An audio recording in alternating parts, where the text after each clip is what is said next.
नेपाल में सुशीला राज, बंद होगी गुंडागर्दी की आवाज। नमस्कार, आपके साथ हूं मैं राजीव शर्मा। नेपाल ने नया इतिहास लिखा। इतिहास देश की पहली महिला प्रधानमंत्री का। सुशीला कार्की, जो पहले देश की महिला मुख्य न्यायाधीश होने का रिकॉर्ड कायम कर चुकी हैं, उन्होंने अब पहली महिला पीएम होने का तमगा हासिल किया है। जाहिर सी बात है कि जिन हालात में सुशीला की ताजपोशी हुई है, उसके सामने कई तरह की चुनौतियां दिख रही हैं। सबसे पहली चुनौती नेपाल के युवाओं को अमन की तरफ ले जाने की, जो नेपाल की पारंपरिक राजनीतिक व्यवस्था से उबला हुआ है। दूसरा, उनके मुद्दों का समाधान, जिसमें करप्शन, बेरोजगार, भाई भतीजावाद है। कहानी अब नेपाल के मौजूदा संक्रमण से आगे की है, जहां माना जा रहा है कि एक नए नेपाल का जन्म होगा और राजशाही और गणतंत्र की गुमनामी के बाद पूरी तरह से नेपाल के नागरिकों का होगा। उनके लिए उनकी चुनी हुई सरकार, उनके हक में फैसले करने वाला। पर क्या ये इतना आसान है? इसको समझने की कोशिश करेंगे, लेकिन पहले रिपोर्ट।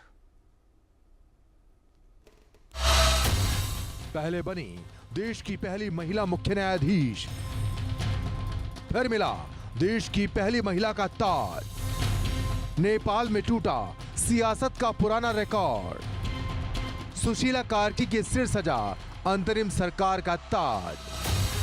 तारीख नोट कर लीजिए, 13 सितंबर 2025। जब कभी नेपाल के इतिहास का जिक्र होगा और अंतरिम सरकार के चेहरे की चर्चा होगी, तो सुशीला कार्की का नाम लिया जाएगा, जिन्होंने नेपाल में ऐसे वक्त में कमान संभाली जब वामपंथ सियासत के आकाओं को यहाँ की युवा पीढ़ी देश के बाहर खदेड़ चुकी थी। नेपाल की इस काठमांडू क्रांति के चेहरे भले ही कोई और रहे हों, लेकिन उनकी सियासी महत्वाकांक्षा का जो चेहरा बना, वो कभी देश की पहली महिला मुख्य न्यायाधीश रह चुकी सुशीला कार्की का था। नानुकुर के बाद आखिरकार सुशीला कार्की ने देश के पीएम पद पर शपथ ले ही ली। जिन हालात में सुशीला कार्की ने नेपाल की सियासत का एक ताज लिया है, उनके सामने कई तरह की चुनौतियां हैं। जन अपेक्षाओं का भार है, जिसमें नेपाल को करप्शन से मुक्त कराना, उन सियासी परंपराओं को तोड़ना जिसमें भाई भतीजावाद, चीन के दबाव से आजादी और नेपाल के अंदरूनी हालात जिसमें महंगाई, बेरोजगारी जैसे तमाम मुद्दों का हल ढूंढना है। जेएनजी ने जिस तरह से इस आंदोलन को धार दी, जिसमें हिंसा, पिटाई, आगजनी और मंत्रियों पर हमले हुए, उससे ये लगा था कि अंतरिम सरकार बनी भी तो कोई युवा ही इसका चेहरा होगा। लेकिन जैसे ही सुशीला कार्की के नाम का ऐलान हुआ, उसने साफ कर दिया कि नेपाल की सियासत का मुद्दा युवा नेतृत्व नहीं, साफ सुथरी सरकार और सियासी हालात में सुधार है। सोशल मीडिया पर बैन के खिलाफ शुरू हुए जेएनजी के इस आंदोलन ने हिंसा की चादर ओढ़ ली। नेपाल के युवाओं को भले ही सत्ता बदलने का क्रेडिट दिया जा रहा हो, लेकिन सच्चाई ये है कि खुद की ही लगाई आग में उनकी छवि भी झुलसी ही है। क्योंकि किसी भी आंदोलन की जीत सही मायनों में तभी मानी जा सकती है जब उस आंदोलन पर खून के छींटे ना पड़े। लेकिन इस आंदोलन में खून दोनों तरफ से बहा और वो लोग इसका शिकार हुए जिनका कोई गुनाह नहीं था। इसलिए नेपाल की पहली महिला पीएम होने के नाते सुशीला कार्की के सामने सवाल यही है कि क्या अब नेपाल में हिंसा का दौर थमेगा? क्या नेपाल की सड़कों पर गुंडागर्दी की तस्वीरें जो दुनिया ने देखी, वो खत्म हो जाएंगी? नेपाल राजशाही का दौर देख चुका है। गणतंत्र की बहाली से लोगों को बड़ी उम्मीदें रहीं। सबको लगा था कि जनता के शासन का सीधा फायदा जनता को मिलेगा, लेकिन साम्यवाद की आड़ में एक ताकतवर मुल्क चीन के सामने झुकते जा रहे नेपाल ने जनता के भरोसे को तोड़ दिया।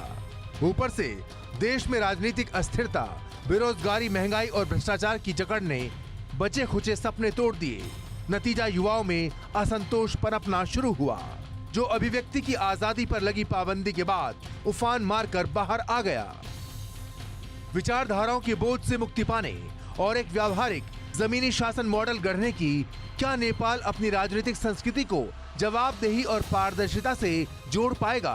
क्या वो एक ऐसी व्यवस्था बना पाएगा जो महज सत्ता संघर्ष नहीं, बल्कि जनता की आकांक्षाओं को पूरा करने का साधन बने? बड़ी बात यह है कि नेपाल के युवाओं ने इन सवालों के जवाब के लिए अपनी इच्छा से सरकार चुनी है। ये मान भी लें कि आज का नेपाली युवा स्पष्ट और व्यावहारिक है। वो किसी वाद के झंडे तले संघर्ष नहीं कर रहा। उसकी मांग सीधी है, पारदर्शिता, जवाबदेही और अवसर। यही शब्द अब नेपाल के लोकतंत्र की कसौटी बन चुके हैं। सुशीला कार्की से नेपाल के युवाओं को उम्मीदें हैं नीतिगत सुधार की, उनकी ऊर्जा को नई दिशा देने की।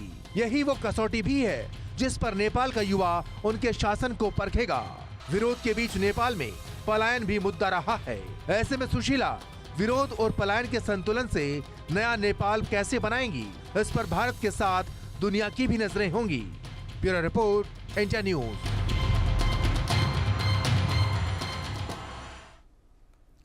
दो खास मेहमान हमारे साथ इस वक्त जुड़ रहे हैं। सोहेल काजमी हमारे साथ सीनियर जर्नलिस्ट के तौर पर इस वक्त जुड़ रहे हैं और साथ